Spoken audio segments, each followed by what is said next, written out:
로마인서 공부, 오늘은 그 16번째 시간으로 로마인서 제15장을 같이 공부합니다. 로마인서 제15장입니다.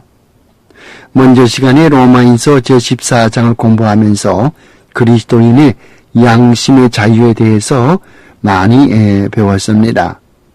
우리 믿음이 돈독한 사람은 처음으로 예수를 믿는 비교적 믿음이 아직 옅은 분들을 절대로 없이 여긴다든가 혹은 또 천대시한다든가 혹은 너무 학대한다든가 그렇게 하지 말고 믿음이 어린 사람을 그냥 그대로 받아주고 그들을 위해서 기도해주며 판단하지 말라고 하는 그런 말씀을 많이 배웠습니다.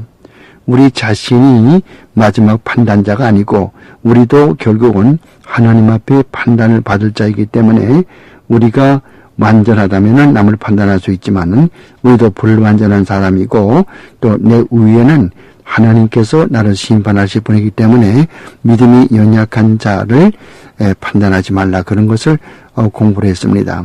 어떤 사람은 고기를 못 먹고 채소만 먹는 사람이 있고 어떤 사람은 제사상에 놓았던 음식을 못 먹는 사람도 있고 어떤 사람은 주일날만 좋고 다른 날들은 아무렇게나 살아도 괜찮다고 생각하는 그런 사람들이 있고 여러 가지 종류의 사람들이 있습니다만은 그렇다고 그 사람들을 너무 착벌하고 너무 그 사람들에게 판단하지 말라고 하는 일. 이거 우리가 참 조심해야 될 것은요.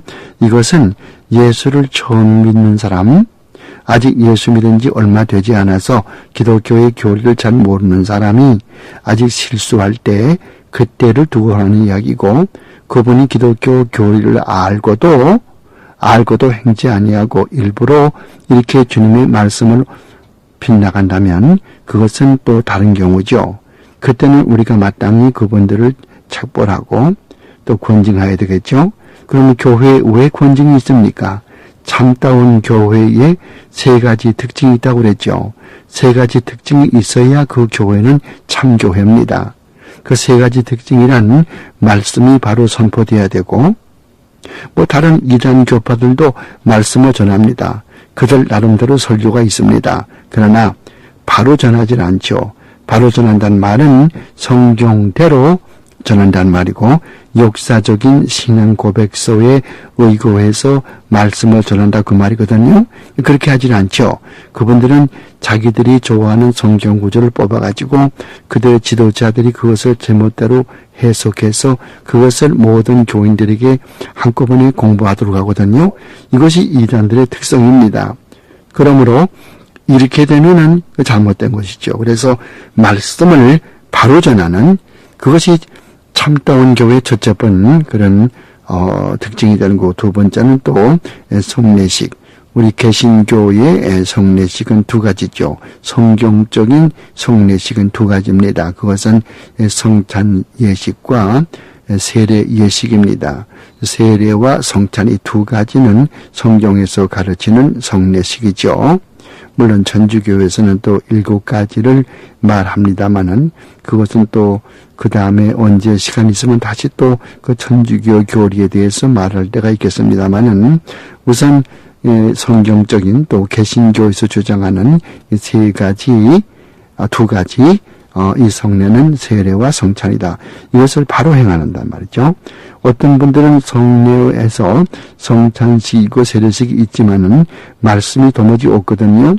남을 세례 줄 때도 설교도 없고 또 성찬식을 베풀 때도 거기에 설교가 없고 그러면 아무 소용도 없는 거죠. 말씀을 통해서 은혜가 내려오는데 그게 모두가 다 이런 하나님의 은혜를 받는 방편인데 그렇게 말씀이 없으면 우리가 어떻게 무슨 은혜를 받습니까? 그러니 잘못된 거. 그러니까 이 성찬식이나 세례식 이거 할 때도 반드시 설교가 있어야 된다고 하는 거. 물론 교회에서 무릇 어떤 모임 간에 어떤 모임이든 교회에서 모이는 모임에는 반드시 설교가 있어야 된다고 하는 거죠. 짧건 길건 간에 반드시 말씀의 선포가 있어야 된다고 하는 거고, 여전도 회건, 남전도 회건, 뭐 심지어 무슨 바자 회건 할 것 없이 반드시 말씀이 있고, 그 다음에 기도하고, 무슨 일이 진행되어야 된다고 하는 일이죠. 이런 것을 바로하고, 그 다음에 세 번째가 참다운 교회 표지가 뭡니까? 물론 다음 시간에 또 이에 대해서 상세히 말씀을 드리겠습니다만은, 참다운 교회의 세 가지 특징이 있다고 그랬는데, 첫째는 말씀을 바로 전하는 것, 두 번째는 성례식, 즉 세례식과 성찬식을 바로 행하는 것, 그럼 세 번째는 권징이거든요. 권징을 바로 행할 것. 권징이 뭡니까? 영어로 말하면 discipline. discipline이 뭐죠? 잘못하는 성도들을 바로잡아주는 거죠. 바로잡아주는 방법은 많이 있습니다. 뭐 책망하는 방법도 있고, 또 구체적으로 책망해서 말 안 들으면은 그땐 또 행정적인 징계를 구해 가지고서 성찬식에 참여하지 못하게 한다든가, 혹은 또 그래도 말 안 들으면은 교회에서 출교라고 하는 것은 excommunication, 교인이 아닌 곳으로, 다시 말하면은 교회에 나오지 못하도록끔 그 교회에서 당분간 제명하는 것이죠. 그래서 그분이 아직 이건 뭐 이렇게 이런 이 권징을 행하는 것은 그 사람을 미워서 하는 것보다도 하나님의 앞에서 그분이 하나님의 법을 지키지 않기 때문에 하나님 앞에 회개하고 돌아오면은 다시 언제든지 교회의 회원으로 받아주는 그런 조건 하에서 그런 근신할 수 있는 기간을 주는 거거든요. 그럼에도 불구하고 근신하지 않고 회개하지 않고 그렇게 한다면 그 영영 그 교회의 멤버가 될 수 없죠. 이와 같은 그 권징이 있어야 되는데 권징이 오늘 교회는 교회마다 없죠. 거의 없죠. 그러므로 엄격한 의미에서 오늘의 교회는 참 교회는 거의 없다고 하는 것이죠. 이와 같은 참다운 교회, 말씀 바로 선포하고 또 성례 세례 바로 하고 권징을 바로 하는 이와 같은 교단은 지금 오늘 21세기의 기독교계의 교단별로 따지면은 불과 5손가락으로 꼽을 수 있는 그런 정도밖에 안 됩니다. 그러니까 여기에서 이런 성례식 이런 것이 있어야 되는데 그런 것이 뭐 권징도 아무것도 없고 그래서 아무렇게나 살아간다고 하는 거 그건 잘못된 것이다. 그러므로 로마인서 14장에서 규모 없게 행하는 사람들 믿음이 연약해서 실수를 많이 하면서 그렇게 하는 사람은 우리가 많이 도와주고 그를 책망하지 않고 판단하지 않고 숭보지 않고 또 깔보지 않고 그렇게 하지만은 이분들이 교회의 교리를 알고 기독교의 역사적인 이런 신앙 고백서 내용도 알고 성경도 아는데도 불구하고 자기 이 욕심을 차리기 위해서 성경 말씀과 어긋나는 일을 할 때는 단연코 그때는 징계, 권징 이런 것이 있어야 된다고 하는 거. 권징이 있는 이유는 그런 사람들을 바로잡기 위해서 권징이 있거든요. 권징을 안 하게 되면은 다른 사람에게도 누가 되거든요. 권징을 안 하게 되면 교회의 질서가 문란해지고 하나님의 말씀을 바로 지켜 사는 사람들이 해를 받게 되고 피해를 입지요. 그러므로 선한 이들을 보호하기 위해서 반드시 권징은 있어야 되고 성경도 마태복음 18장에서 권징에 대해서 상세히 가르쳐주고 있지 않습니까? 그러니까 여기 로마인서 14장에서 이야기하는 것은 아직도 아무것도 알지 못하고 교회 처음으로 나와서 아직 믿음의 도리를 잘 모르고 그리고 실수하는 이게 중요합니다. 실수하는 사람들을 이야기하는 거예요. 실수라는 것은 몰라서 실수하는 거거든요. 알면서 안 하는 것은 실수가 아니고 그것은 죄입니다. 죄악이죠. 우리가 죄악과 실수를 분명히 구별할 줄 알아야 돼요. 그래서 이 기독교의 근본적인 진리를 알고도 진리를 행치 아니하는 자는 그건 죄를 짓는 사람이기 때문에 반드시 당회에서는 그 사람을 징계해야 된다고 하는 것이죠. 그러니까 로마에서 14장에서 이야기하는 걸 가지고서 어떤 경우에나 다 해당된다.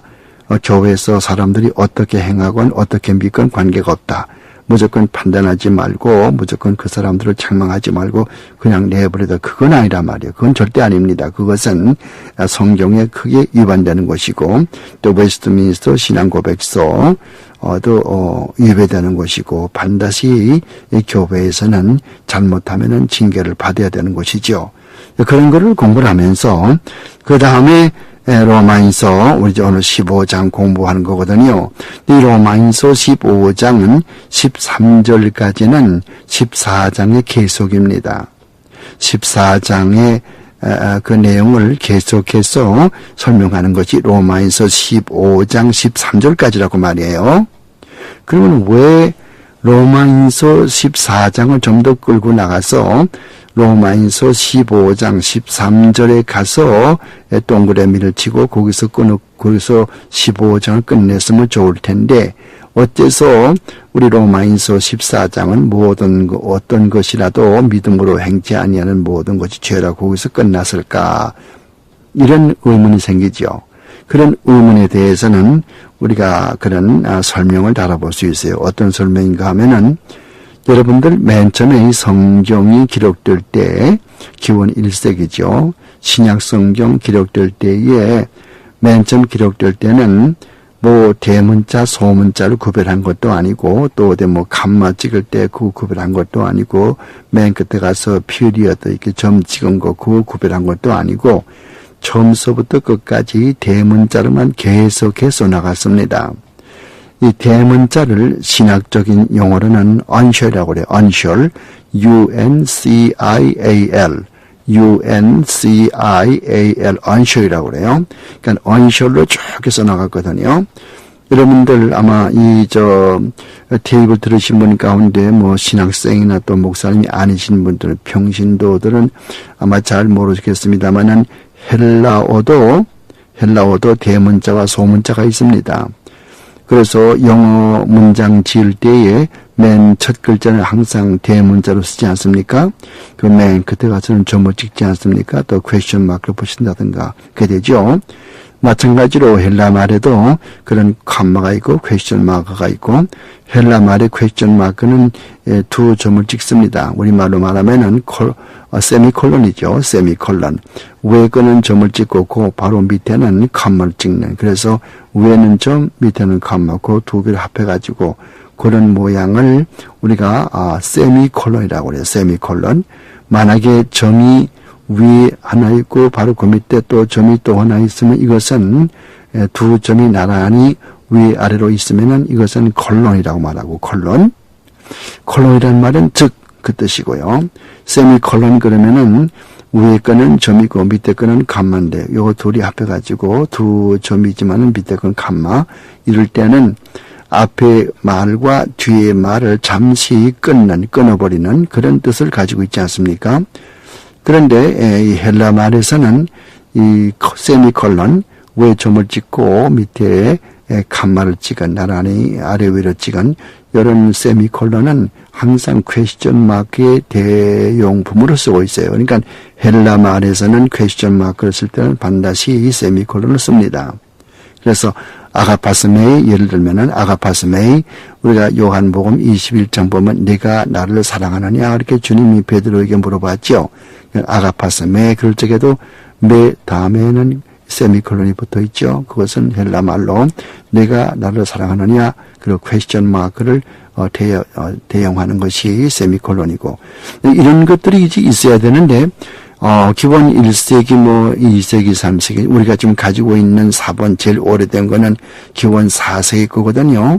300년대 기원 300년대에 기록된 알렉산드리아 사본이라든가 또 무슨 그 바티칸 사본이라든가 이런 것들이 가장 오래된 사본들인데 지금 이 알렉산드리아 사본하고 시내 사본은 영국의 대형 박물관의 33호실에 아래층에 있는 거 제가 보고 왔고 그리고 이 바티칸 사본은 지금 로마의 바티칸 궁에 지금 보관되어 있고 이런데 이것들이 이제 4세기에 복사된 것으로 가장 오래된 그런 사본이죠. 기원 1세기에 나오는 그런 원본들은 지금 다 없어졌고 우리가 가지고 있는 사본인데 제일 오래된 게 그것이고, 물론 이제 전체적으로 한 코덱스, 한 책으로 되어 있는 것은 이제 그것이 4세기에 나온 이제 말했던 알렉산드리아 사본이라든가 또 신의 사본, 대형박물관에 있는, 그리고 또 지금 바티칸 궁에 있는 바티칸 사본, 이런 것들은 책의 모양이거든요. 그렇지 않고 조그마한 이제 뭐 한 종이 조각지만한 무슨 우리 손바닥만한 그런 한 장짜리 이런 거 파피루스 이런 것들은 지금 많아요. 지금 뭐 AD 125년에 나왔던 요한복음 16장의 일부분인 그런 125년에 복사된 것도 있고, 또 뭐 1976년에는 또 그 사해에서 발견된 그런 그 7Q5라고 해가지고서 마태의 복음, 마가복음이죠. 마가복음 16장의 일부를 적어놓은 것인데, 그것은 기원 50년이거든요. 그럼 기원 50년에 복사되었으면은 예수님이 이제 승천하시고 나서 뭐 불과 뭐 얼마입니까? 뭐 한 20년 내외가 되는 뭐 20년도 안 되죠. 그때 복사된 거란 말이죠. 가장 오래된 거죠. 그래서 오늘 우리가 가지고 있는 가장 오래된 사본은 AD 50년에 복사된 마가복음 16장의 그 내용이고, 그것을 이제 고고학적으로 또 성경 사본학적으로 일컬을 때는 7Q5라고 그래요. 7Q5. 7이란 말은 쿰란의 7번째 동굴에, 그 다음에 Q는 쿰란의 약자고, 또 오른쪽에 5자가 붙는 것은 그러니까 7번째 쿰란의 동굴 속에서 발견된 5번째 문헌이라. 쿰란이라는 것은 어디 있냐면은 여러분 성지에 가보신 분들은, 예루살렘에 가보신 분들은 아시지만은 예루살렘에서 동쪽으로 한참 가면은 사해라고 하는 바다가 있습니다. 그 사해 서북 쪽에 거기에 한 옛날에 마을이 있었어요. 그 마을의 이름이 쿰란이거든요.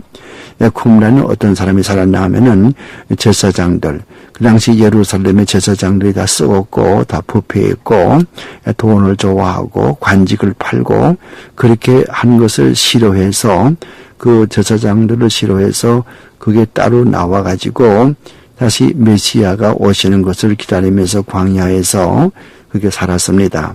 이런 사람들을 에세네파라고 그래요. 에세네파, ESSENES, 에세네파. 물론 영어 발음은 이제 에센드 그러지만은 우리 한국 사람들은 그냥 에세네파 이렇게 말하죠. 여러분, 이제 기원 1세기의 유대 나라의 종파들이 많이 있지 않습니까? 뭐 여심당원도 있고 바리새당도 있고 뭐 사두개당도 있고 많이 있잖아요. 그 가운데 하나가 이 에세네파입니다. 에세네파들이 여기 쿰란 지방에 나와가지고서 거기에서 이 사람들은 결혼도 하지 않고 흰옷을 입고 매일 성경을 복사하고 복사한 성경을 또 큰 도시에 나가서 팔아가지고 그거 가지고 또 음식을 사가지고 오고, 지금도 쿰란 지방에 가면은 그때 그분들이 기원 전 1세기, 기원 후 1세기 그 무렵에 거기에 나와서 성경을 베끼던 그 스크립토리움이라는 것이 뭔가 하니 성경을 베끼는 책상이거든요. 그런 게 지금도 남아있는 걸 볼 수가 있어요. 어쨌든 간에 이렇게 거기서 많이 연구를 하고 그렇게 해서 마지막에 6년 성경을 갑해가지고 6년 되면은 마지막에 그거는 이제 항아리에 집어넣어 가지고서 굴 속에다 파묻거든요. 왜?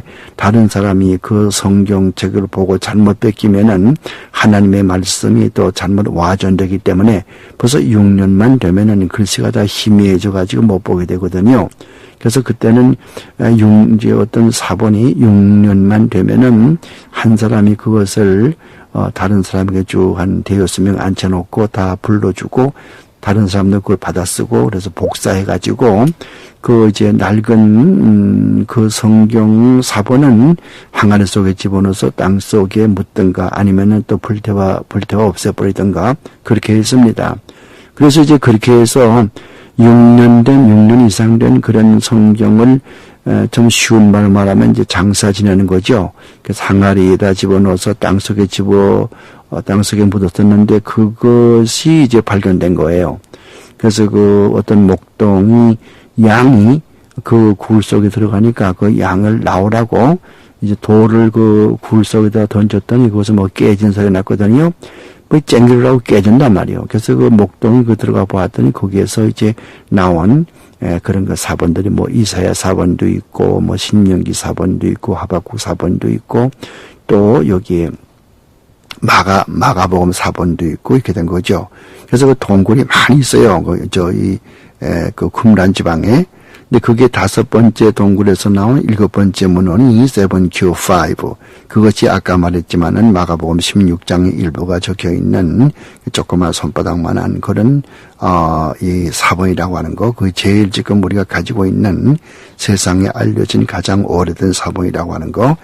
그런 걸 이렇게 말씀드리고 뭐 지금 여러분들 뭐 사본학을 공부하는 것도 아니고 또 신약을 공부하는 것도 아니고 지금 로마인서 14장을 공부하고 있습니다만은 여기서 왜 그런 얘기가 나오냐 하면은 신약 성경을 맨 처음에 기록할 때는 헬라말로 기록되었는데 전부 대문자로만 기록을 하고 중간에 구두점도 아무것도 없고 그렇기 때문에 어디서 꺼내야 할지 알지 못하죠.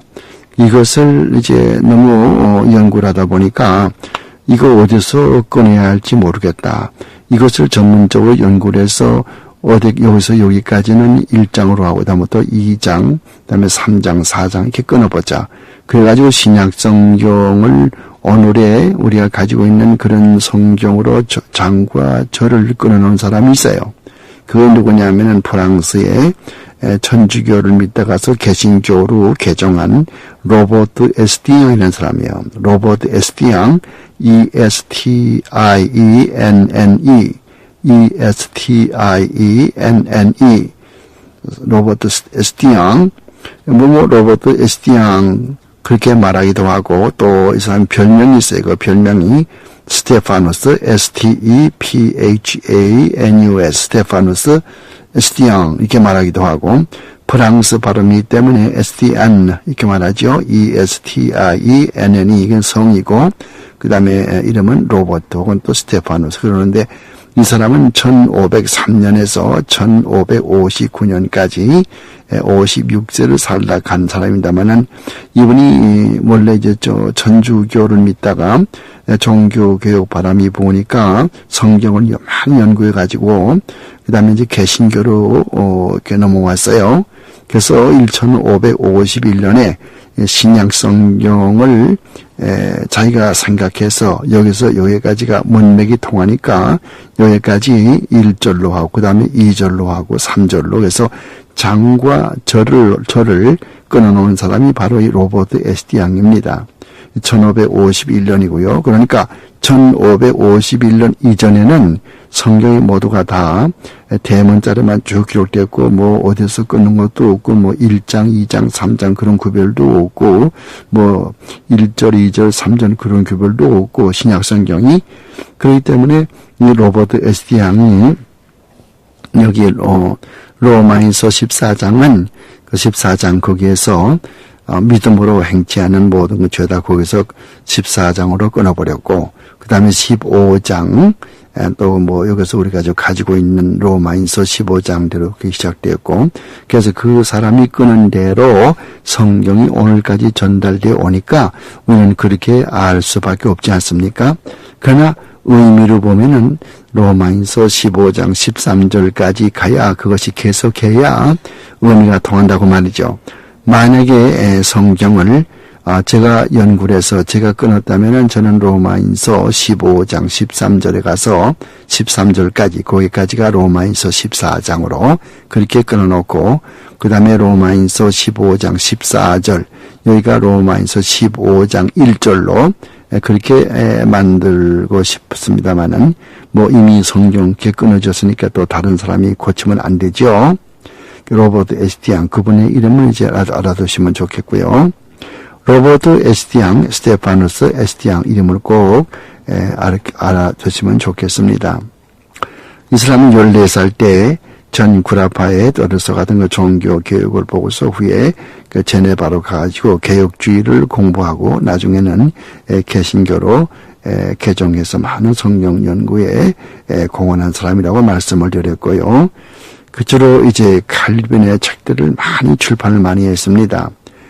그리스도인의 양심의 자유에 대해서 너무나 책을 이제 많이 번역을 했습니다만은 여러분께서 이 그리스도인의 양심의 자유에 대해서 그것은 이제 로마서 14장과 15장 13절까지 나옵니다만은 웨스트민스터 신앙고백서 제20장 1절서 4절까지에 잘 나와 있습니다.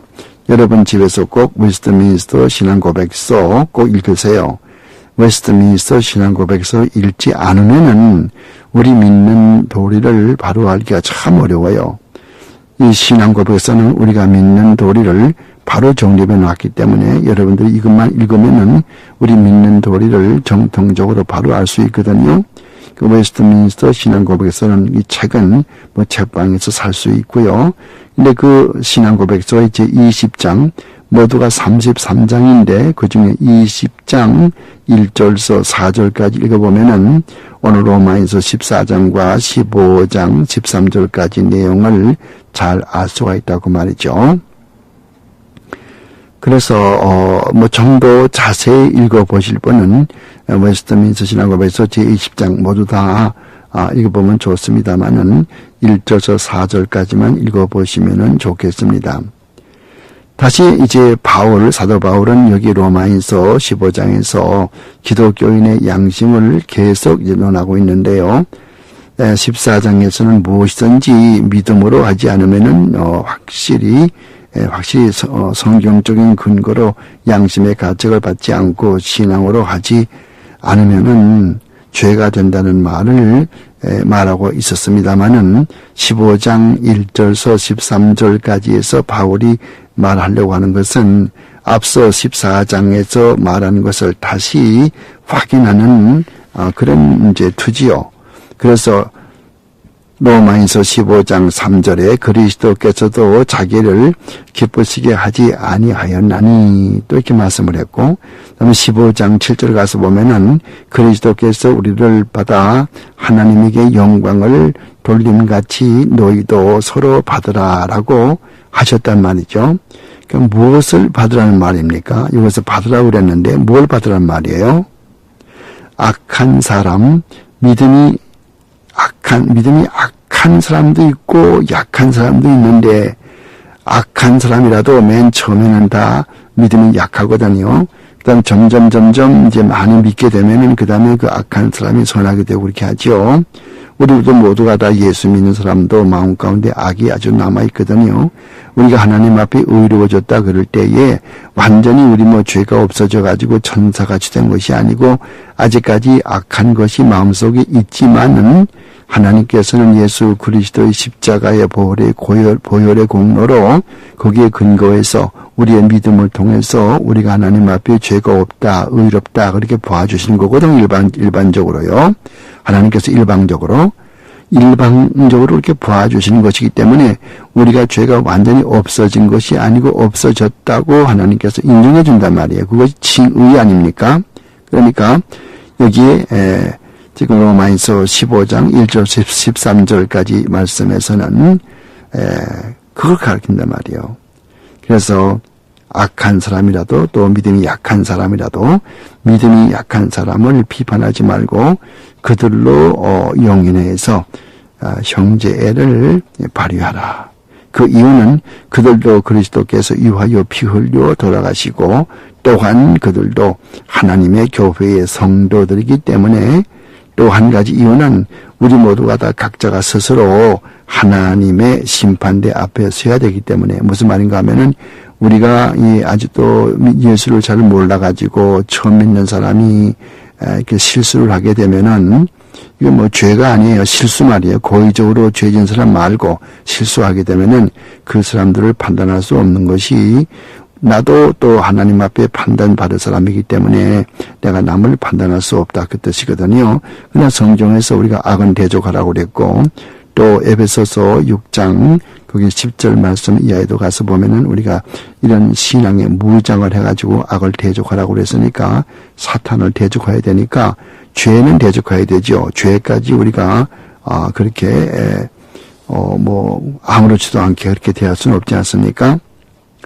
그래서 누가 누구를 비판할 수 없다는 말입니다. 그러나 이단에 속한 사람은 이제 말씀드린 대로 성경에서 명백히 어떻게 대처할 것을 말하고 있죠. 디도서죠. 디도서 3장 10절 말씀 가서 보면은 디도서 맞아요. 3장 10절에 가서 보면은 이단에 속한 사람을 한두 번 훈계한 다음에 말 듣지 않으면은 그 사람은 이방인과 같이 취급하라고 그랬고, 또한 요한 2서 10절 말씀에는 이단들은 인사도 하지 말고 집에 들이지도 말고 그렇게 하라고 그랬지 않습니까? 또 베드로 후서 2장 거기도 그렇고 에베소서 6장 10절로 15절도 그렇고 우리는 악과 싸워야 되죠. 그 다음에 이제 로마인서 15장 14절서 16장 23절까지 쭉 계속되는 말씀은 그리스도인의 양심의 자유에 관해서 오랫동안 애써 내려오던 바울은 이제 여기 15장 14절부터 16장 23절까지에서는 자기 개인에 관계되는 여러 가지 사연들을 말하고 있습니다. 그래서 15장 14절로 33절 끝절까지는 로마 교회의 성도들에게 대한 바울 자신의 감정을 잘 나타내주고 있는데, 그것을 다시 세분해 본다면은 바울이 생각할 때 로마 교인들이 가지고 있는 세 가지 특징은 선함이라든가 지식이라든가 남을 가르치는 능력, 이런 것들이 로마 교인들에게 있다고 14절에 이야기하는 거죠. 이 테이프는 뒷면이 계속되겠습니다. 여기서 테이프를 뒤로 돌려놓으시기 바랍니다.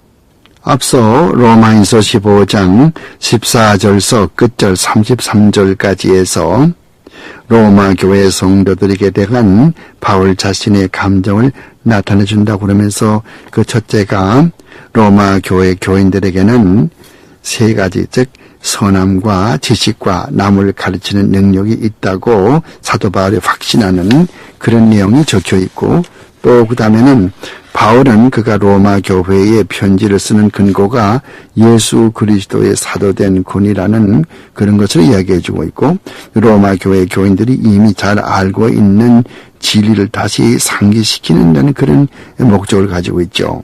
로마 교인들에게 진리를 상기시키는데 예수 그리스도의 복음을 전하기 위해서 이 사도 바울이 편지를 쓴다고 하는 것을 알게 하고, 그 다음에 또한 바울이 오늘까지 그의 선교 활동을 되돌아보면서 아직 예수의 이름을 듣지 못한 곳에 가서 복음을 전하는 것을 설명해 주고 있는 것이 15장 18절로 21절까지 말씀이죠.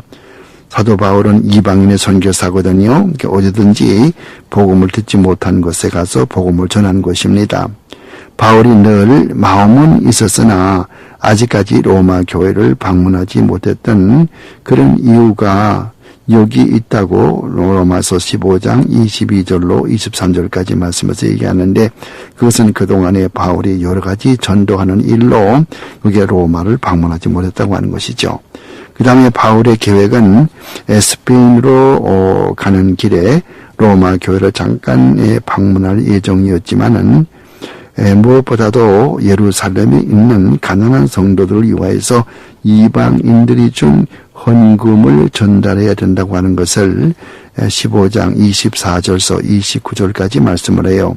그 당시 예루살렘에는 기근이 있어서 이 기근의 소식을 들었던 여러 이방인들이 모인 교회에서 성도들이 헌금을 이제 모아가지고 이 예루살렘에 고생하는 교회를 도와야 되겠는데, 그 헌금을 가지고 갈 사람이 바로 바울이기 때문에 로마에 가기 전에 우선 이 헌금을 예루살렘에 갖다 줘야 되겠다, 그런 얘기를 하고 있고요. 그 다음에 끝으로 바울은 이것이 하나님의 뜻이라면은 열매를 맺을 수 있도록 성도들에게 기도를 부탁하고 있는 모습 볼 수 있어요. 그 두 가지로 생각할 수 있죠. 헌금을 예루살렘에 가지고 가서 그것으로도 하나님의 종들을 또 위로하고 격려하고 또 복음이 전파되는 그런 기회도 있겠지만 또 앞으로 로마에 직접 이 사도 바울이 가서 거기서 전도에 대한 여러 가지 계획도 세우고 또 전도의 계획에 차질이 없도록 열매가 맺혀지도록 그렇게 기도해 달라고 하는 부탁도 볼 수 있죠. 그러니까 여기 로마에서 15장에서는 첫째 13절까지는 14장의 계속으로 양심의 자유 문제에 대해서, 그다음에 14절 이후부터는 로마 교회에 대한 사도 바울의 생각, 그걸 쭉 이야기하는 거예요. 그래서 로마 교회 교인들에게 앞으로 그걸 찾아갈 텐데 우선 가기 전에 예루살렘에 우리 성도들이 지금 기근을 당하고 있는데 다른 교회에서 모아준 그런 연보를 가지고 갖다 전달해 줘야 되겠다고 하는 거. 그 다음에는 로마 교회에 들려가지고서 전도를 할 그런 계획을 세워야 되겠다고. 그래서 그 모든 일들이 잘 되어지도록끔 기도해 달라고 하는 이것으로서 로마인서 15장 공부가 끝나게 되죠. 그러면 이제 여러분이 직접 성경을 보시면서 같이 로마인서 15장 연구합시다. 여러분께서는 로마인서 15장을 펴시기 바랍니다. 우리 강한 자가 마땅히 연약한 자의 약점을 담당하고 자기를 기쁘게 하지 아니할 것이라 그랬죠. 아까 14장에서 이야기한 것과 똑같은 겁니다. 연약한 사람, 믿음이 연약한 자예요. 이건 죄를 고의적으로 짓는 사람이 아니고 예수를 처음 믿어가지고 아무것도 알지 못해서 실수투성인 사람이죠. 그런 사람을 우리가 마땅히 연약한 자의 약점을 감당하고 자기를 기쁘게 하지 아니할 것이라. 그러니까 우리 각 사람이 이웃을 기쁘게 하되 선을 이루고 덕을 세우도록 할지니라. 선을 이루고 덕을 세운단 말이 덕을 세운단 말, 이 말을 좀 잘 아셔야 돼요. 여기 덕을 세운단 말이 무슨 말인고 하니 원문에서 보면은 오이코도 메데오거든요. 오이코도 메데오. 이 오이코스란 말은 집이란 뜻입니다. 그래서 오이코도 메데오 그러면은 집을 세운다 그 말이에요. 이것이 덕 세운다는 말이 있는데 우리말로야 덕자가 큰 덕자니까 뭘 크게 세우는가 보다. 크게 뭘 세우는 겁니까? 이렇게 한문자 풀이가지고는 신학은 되질 않아요. 신학에서 나오는 모든 용어들은 반드시 그 원어를 통해서 우리가 그 뜻을 알 수 있지 한문자 풀이에서는 안다는 거죠. 가령 교회 그러면은 가르칠 교자, 모일 회자, 가르치는 모임이 교회. 그럼 아무 것이나 가르치는 모임은 다 교회입니까? 그것도 안 되지 않습니까?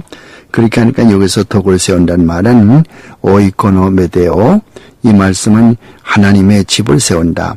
하나님의 집이라고 하는 것은 교회, 그런 건물을 이야기하는 것이 아니고 우리 성도들의 몸을 세워나간다. 성도들이 이 교리를 알고 또 성도들이 하나님의 법을 알도록끔 그렇게 도와준다. 그런 뜻을 가지고 있거든요. 이 신약시대의 교회의 개념이라고 하는 것은 건물과는 관계가 없어요. 건물을 교회라고 그러지 않아요. 항상 영어에도 보면은 건물을 교회라고 할 때는 항상 it로 받아요. it. 하지만은 그 성도들을 교회라고 할 때는 반드시 she로 받거든요. 그러므로 이 성도들이 이런 무슨 교회 큰 건물이라든가 또 화려한 건물 그런 것이 꼭 있어야 교회는 아니고 한 사람 두 사람이 모여도 예수님께서 마태복음 18장 말씀 보면은 한두 사람 모인 곳에서도 하나님께서 같이 하신다고 말씀하셨거든요. 그러니까 이 성도들 예수 그리스도를 예수 그리스도와 함께 유기적으로 신비적으로 연합된 그리스도인들을 성경에서는 교회라 그렇게 이야기하는 것이죠. 그래서 덕을 세우도록끔 한단 말이에요. 그리스도께서 자기를 기쁘게 하지 아니하였나니 기록된 바 주를 비방하는 자들의 비방이 내게 잊혔나이다 함과 같으니라. 3절 말씀에 예수께서도 자기 자신을 기쁘시게 하기 위해서 그래서 이 세상에서 전도하는 것이 아니고 아무쪼록 우리들 자신이 하나님 앞에 구원을 받도록끔 이 세상에서 예수께는 높아지심과 낮아지심이 있어요. 예수 그리스도의 사역과 인격 가운데는 사역 가운데 특히 낮아지심과 높아지심이 있는데 낮아지심은 예수께서 인간의 하나님이시지만은 인간의 모습을 입었다고 하는 거, 예수님의 신성의 인성을 입은 것입니다. 이거 분명히 아세요, 여러분들. 예수님은 하나님 바로 그분이신데 그게 인성을 입으신 거예요. 그런데 그러니까 예수 그리스도가 십자가에 죽으실 때는 그 인성이 죽으신 것이고 신성이 죽은 것이 아니에요. 예수 그리스도는 항상 인성과 신성을 가지고 계시고 또 부활할 때도 인성이 다시 살아나신 것이고 또 지금도 인성과 신성을 같이 가지고 계신 분이시고 이것이 이제 예수 그리스도의 그런 인격과 사역을 공부할 때 가장 중요한 대목이거든요. 그러니까 예수 그리스도는 신성, 즉 하나님 바로 그분이신데 거기에다가 인성을 입었다고 하는 거. 영어로 말할 것 같으면 He put on human nature on His divinity 이렇게 말할 수가 있죠. 그래서 예수 그리스도는 자기 자신을 위함이 아니고 우리가 모두 구원받도록 그렇게 사역하셨다.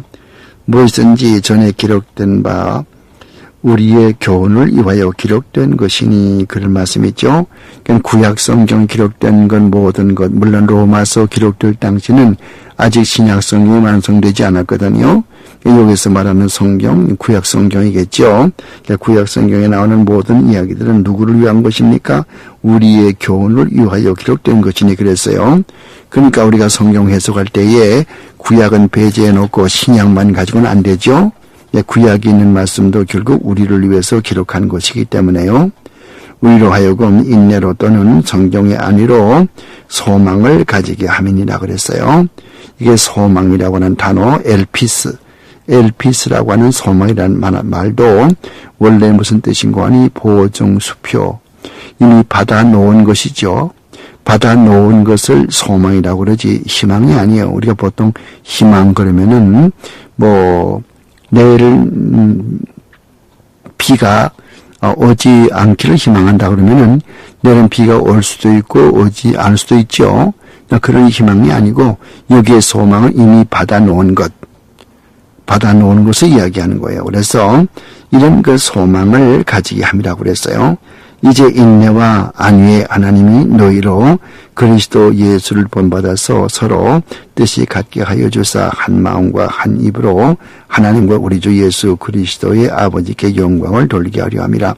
그러니까 믿음이 연약한 사람이나 우리나 오래 믿은 사람이나 지금 새로 믿어서 아무것도 알지 못해서 실수를 많이 한 사람이나 모두가 다 같이 하나님 앞에 영광을 돌리도록 그렇게 하자는 것이 이 하나님의 뜻이라고 하는 거죠. 이러므로 그리스도께서 우리를 받아 하나님께 영광을 돌리심과 같이 너희도 서로 받으라 그랬어요. 그러니까 예수 그리스도께서 우리가 실수를 많이 하고 죄 많은 우리들이지만은 우리들도 예수께서 받으셔서 우리를 위해서 십자가에 죽으시고 하나님 앞에 영광 돌린 것처럼 우리도 우리 옆에 있는 우리 믿음이 연약한 사람들을 받고 그 사람들을 위해서 기도해주고 판단하지 말라. 그런 것을 여기서 이야기하는 거예요. 내가 말하니 그리스도께서 하나님의 진실하심을 위하여 할례의 수종자가 되셨으니 이는 조상들에게 주신 약속을 견고히 하시고 이방인으로 그 긍휼하심을 인하여서 하나님께 영광을 돌리려 하심이라. 기록된 바 이름으로 내가 열방 중에서 주께 감사하고 주의 이름을 찬송하려다 함과 같으니라. 물론 이제 이 말씀이야 구약 성경 시편 18편 거기에서 나온 말입니다만은 이 말씀은 49절 시편 18편 49절에서 인용된 말입니다만은 여기 나오는 내용은 그리스도께서 하나님의 진실하심을 위해서 하나님께서 진실하시고 또 하나님의 뜻을 이루시기 위해서 이런 이방인들에게나 유대인들에게나 이 약속을 이렇게 주시고 또 하나님의 국리를 우리에게 베푸시는 것을 모든 사람이 이방인이건 유대인에게 다 알리도록 하고 그래서 이방인이나 유대인이나 그리스도 안에서 차별이 없이 모든 사람들로 말미암아 하나님의 이름을 찬송하도록 그렇게 한 것이 구약 시편 18편 49절에 있습니다만은 그 말씀을 이것을 받아서 다시 이제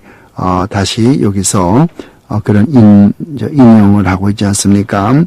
그 다음에 또 열방들아 주의 백성과 함께 즐거워할지어다. 이건 또 신명기 31장에서 따온 말이죠.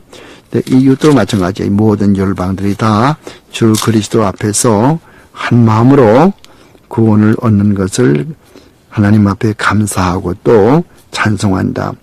모든 열방들아 주를 찬양하며 모든 백성들아 저를 찬송할지어다. 시편 117편 1절이죠. 시편 110편은 17편은 1절, 2절, 3절밖에 없는 짧은 절이죠. 그런 시편인데 거기서 따온 말이죠. 무슨 말입니까? 이새의 뿌리 곧 열방을 다스리기 위하여서 일어나시는 이가 있으리니 물론 예수지요. 열방이 그에게 소망을 두리라. 물론 예수 그리스도를 이야기하는 것입니다. 소망의 하나님이 모든 기쁨과 평강을 믿음 안에서 너희에게 충만케 하사 성령의 능력으로 소망이 넘치게 하시기를 원하노라. 설명할 것이 없지요. 내 형제들아 14절에 내 형제들아 너희가 그러니까 여기 13절까지가 아까 14장 로마서 14장부터 계속돼서 이게 로마에서 15장 13절까지 말씀이 그리스도인의 양심의 자유. 그래서 예수를 처음 믿는 사람, 아주 믿음이 돈독하지 못한 사람들을 받고 그들을 비난하지 말고 판단하지 말라고 하는 내용이 계속이었어요.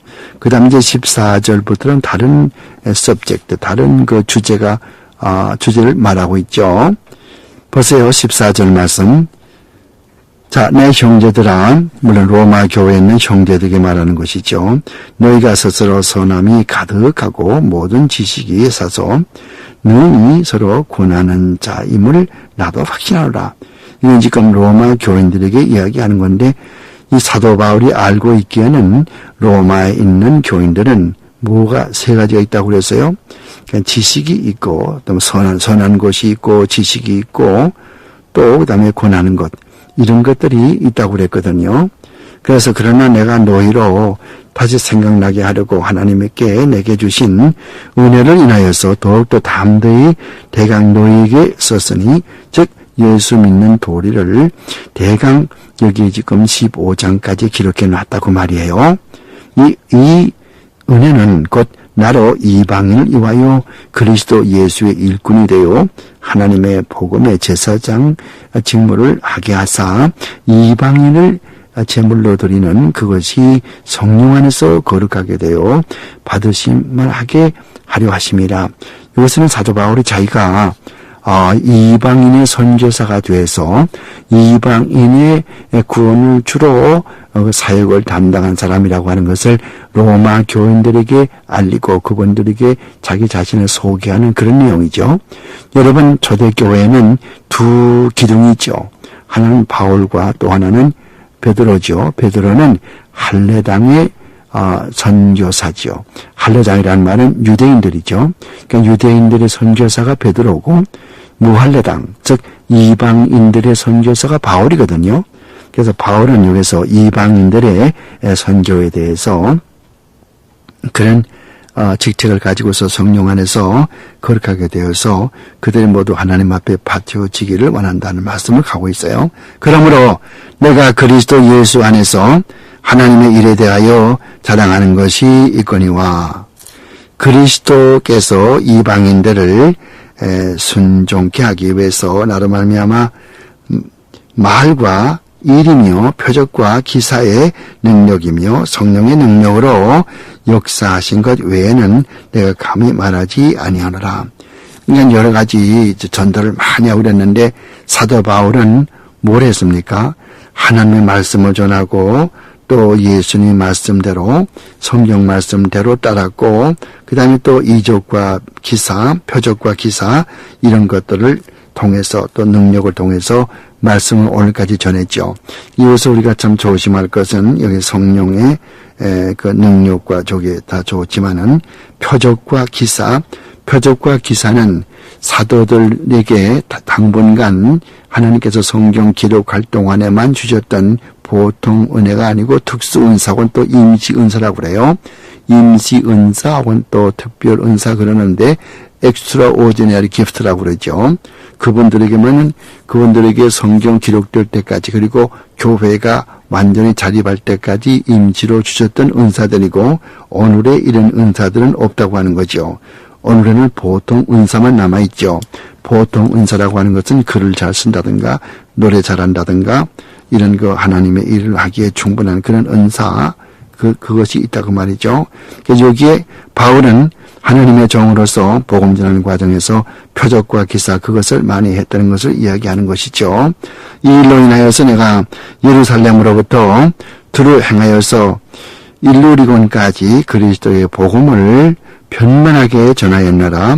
또 내가 그리스도의 이름을 부르는 곳에는 복음을 전하지 않기로 이건 벌써 이미 복음이 전파된 곳에 가서 또 남이 사역한 곳에 가서 다시 또 그걸 반복하지 않고 아직 복음이 전파되지 아니한 곳에 가서 하나님의 은혜의 복음을 전파했다고 말해요. 그래서 주의 소식을 받지 못한 자들이 볼 것이요 듣지 못한 자들이 깨달을 것이라 하신 그 말씀을 따라서 아직도 복음이 전파되지 않은 이방인에 가서 말씀을 전했다고 말이죠. 그러므로 또한 내가 너희에게 가려 하던 것이 23절 말씀이요. 여러 번 맡겼더니 이제는 이 지방에 일할 것이 없고 또 여러 해 전부터 언제든지 서바나로 갈 때 너희에게 가려는 원이 있었으니 이는 지나가는 길에 너희를 보고 먼저 너희와 교제하여 약간 만족을 받은 후에 너희의 그리로 보냄을 바람이라 그랬어요. 그러니까 옛날부터 이런 동쪽에는 다 전도가 다 됐고 이제는 서쪽으로 스페인까지 가서 복음을 전해야 되겠다는 그런 마음을 가지고 늘 생각하고 있었다고 말이죠. 이제 동쪽에서는 전도할 게 이제 없어요. 이제 서부로 가야 되겠단 말이에요. 그동안까지는 이 팔레스타인의 안디옥 그것이 선교의 본부가 되었지만은 앞으로는 로마가 선교의 본부가 돼서 거기에 이 로마를 중심으로 해서 사도 바울이 서쪽으로 서바나 쪽으로 전도하려고 하는 그런 의지를 여기서 지금 비치고 있는 것입니다.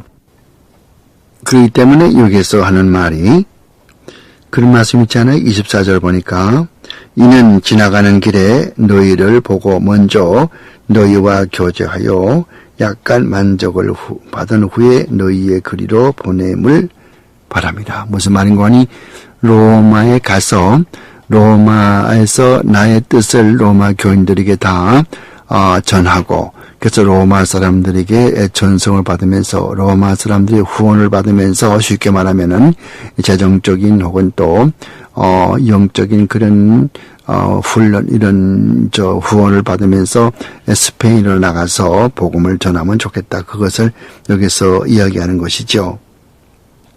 그래서 너희의 그리로 보냄을 바람이랑 25절 가서 보면 그러나 이제는 내가 성도를 섬기는 일로 예루살렘에 가노니 성도를 예루살렘에 있는 이 교회 성도들에게 어떤 심부름을 가야 되겠다고 말이에요. 이게 무슨 심부름인가 하니 예루살렘에 옛날에 기근이 들었고 그 기근의 소식을 들었던 주변에 있는 그리스도의 제자들이 예수 그리스도를 믿는 성도들이 예루살렘 교회를 위해서 특별히 이 구제 연보를 거둔 것이 있는데 그 연보 거둔 것을 바울이 갖다 줘야 되거든요. 그걸 이야기하는 거예요. 그래서 이는 마케도니아와 아가야 사람들이 예루살렘 성도 중 가난한 자들을 위하여서 기쁘게 얼마를 동정하였습니다. 그랬어요. 기쁘게 얼마를 동정했단 말은 기쁜 마음으로 헌금을 했다고 말이죠. 저희가 기뻐서 하였거니와 또한 저희는 그들에게 빚진 자니 만일 이방인들이 그들의 신령한 것을 나누어 가졌으면 육신의 것으로 그들을 섬기는 것이 마땅하다 그랬어요.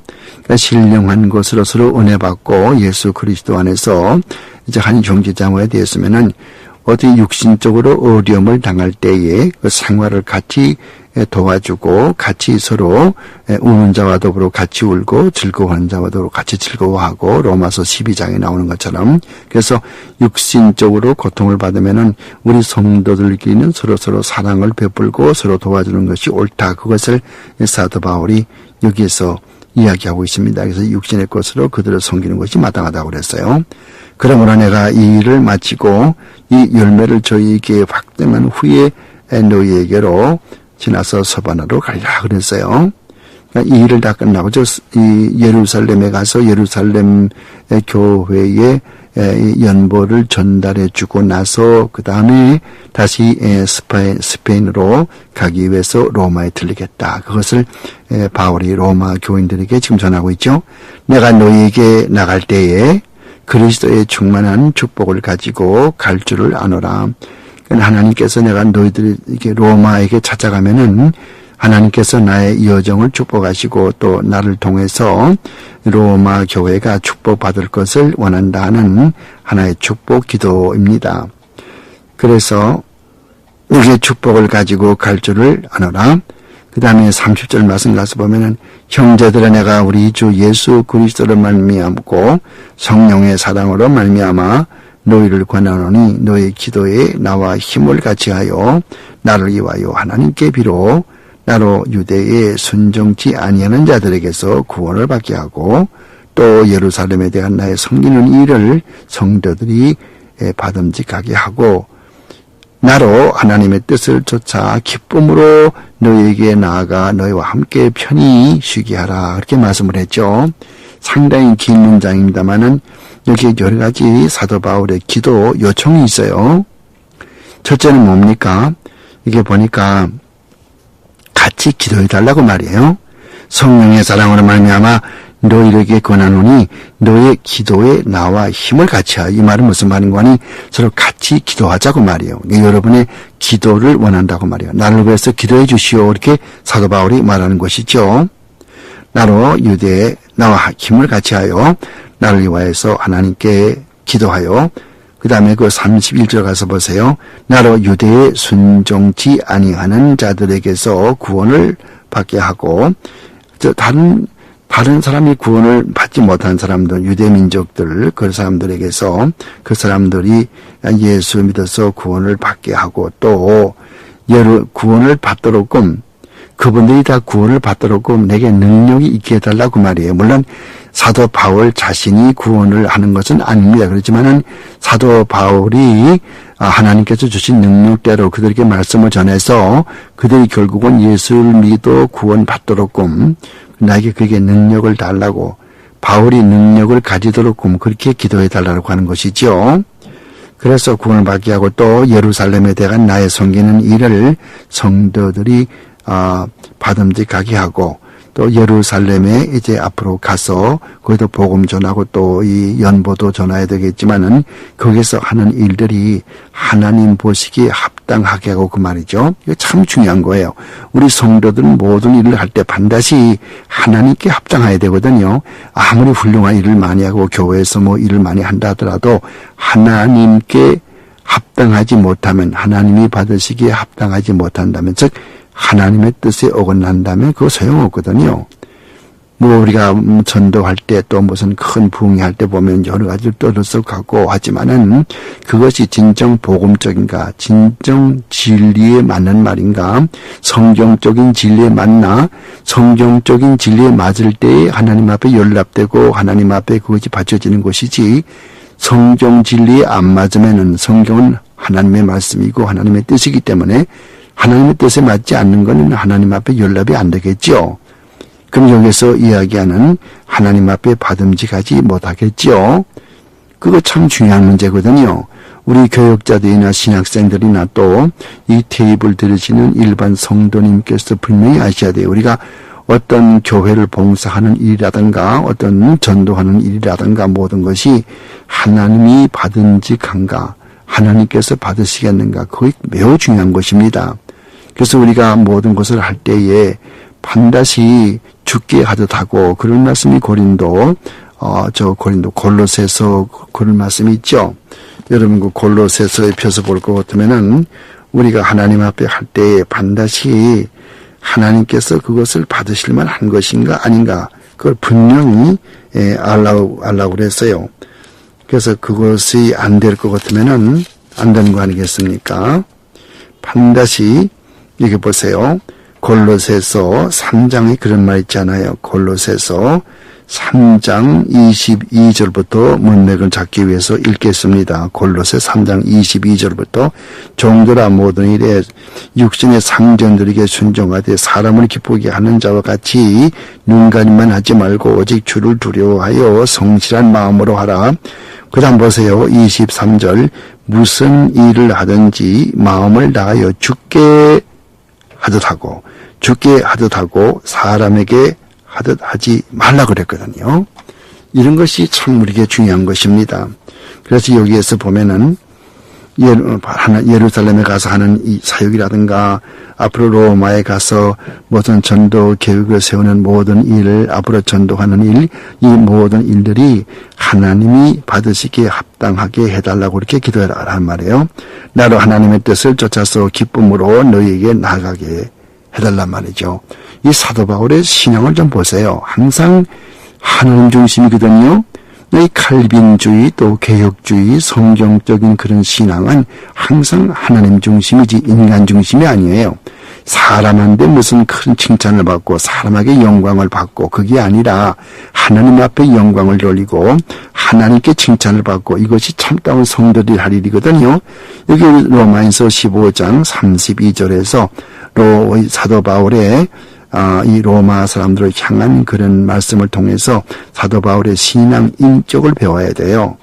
나로 하나님의 뜻을 쫓아. 이게 참 중요하지 않아요? 여러분 거기다 줄로 마크하세요. 줄 치세요. 나로 하나님의 뜻을 쫓아.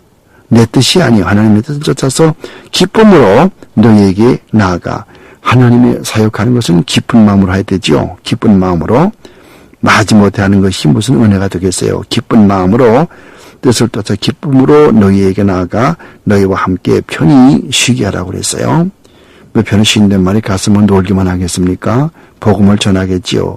하지만은 여기에서 거기에 가면은 그들의 만나는 기쁨이 있기 때문에 거기에 마음 가운데 평안이 있다고 말이죠. 그래서 평강의 하나님께서 너의 모든 사람과 함께 계실지어다. 아멘. 이것은 물론 마지막에 축복하는 축도 기도입니다마는 이 사도 바울은 이 로마서 14장, 15장을 통해서 양심의 자유에 대해서 이야기를 했지만은 그 다음에 그 14절, 로마서 15장 14절부터는 분명하게 앞으로 이 사도 바울의 행할 이제는 동쪽에 있는 팔레스타인의 안디옥이 선교의 중심이 아니고 선교의 중심을 로마로 옮겨서 로마의 교회의 지원을 받으면서 서쪽으로 스페인 쪽으로 전도하려고 하는 이 사도 바울의 계획을 여기서 말하고 있는데 특히 주목할 것은 이 사도 바울의 마음은 이 로마 교인들에게 자기를 위해서 기도해 달라고 하는 거. 기도가 참 중요하거든요. 아무리 큰 교회를 목회한다 하더라도 그 목사를 위해서 기도해 주는 성도가 한 사람도 없다면 그 목사 참 불쌍한 사람이죠. 또 아무리 작은 교회라도 그 목사를 위해서 여기저기서 많이 기도해 주는 목사는 행복한 목사입니다. 우리가 기도로 전도 사업할 때는 선교할 때는 전도할 때는 기도로 시작해서 기도로 끝나는 그런 것을 우리 로마에서 15장에서 볼 수 있고 아름다운 그 신앙의 모습을 볼 수가 있습니다. 이렇게 해서 로마에서 15장 공부를 마치겠습니다.